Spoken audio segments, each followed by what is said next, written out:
पे की कहानी।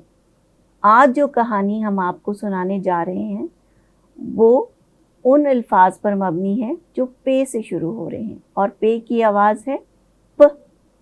प पौधे, प पानी, प पहले, पास, पलंग, पालक, पकौड़े। ये सब अल्फाज हर्फ पे से शुरू होते हैं जिसकी आवाज़ है प। आइए पे से शुरू होने वाले हरूफ पर मबनी कहानी सुनते हैं। इरम और असद घर पहुंचे तो दादा जान बाहर बाग में ही मिल गए। मौसम अच्छा था और पौधों को पानी दे रहे थे। जैसे ही उनका काम ख़त्म हुआ उन्होंने फ़ौरन पानी का नल बंद कर दिया। दोनों बच्चों ने उनको सलाम किया और ढेरों दवाएं लीं। दादा जान ने बच्चों को समझाया कि पानी अल्लाह की ख़ास नेमत है, इसको ज़ाया नहीं करना चाहिए।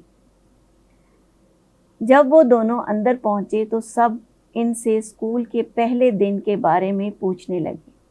अम्मी बोली, पहले मुंह हाथ धो लो, कपड़े बदलो, यूनिफॉर्म और जूते अपनी जगह पर रखो, फिर तसल्ली से बात करते हैं। दादी जान जो पास ही पलंग पर बैठी थीं बोली, जल्दी करो, मैंने ख़ास तौर पर तुम लोगों के लिए पालक के पकौड़े बनवाए हैं। जब तक खाना बनता है पकौड़े खा लो। इरम की अम्मी किचन से पकौड़ों की प्लेट लेकर आईं। सब ने मिलकर खाए और अल्लाह का शुक्र अदा किया। अब अगली कहानी में देखते हैं कि यूनिफॉर्म तब्दील करने और हाथ मुंह धोने, खाना खाने के बाद वो स्कूल के बारे में क्या कुछ बताते हैं अपने घर वालों को। अल्लाह हाफिज़।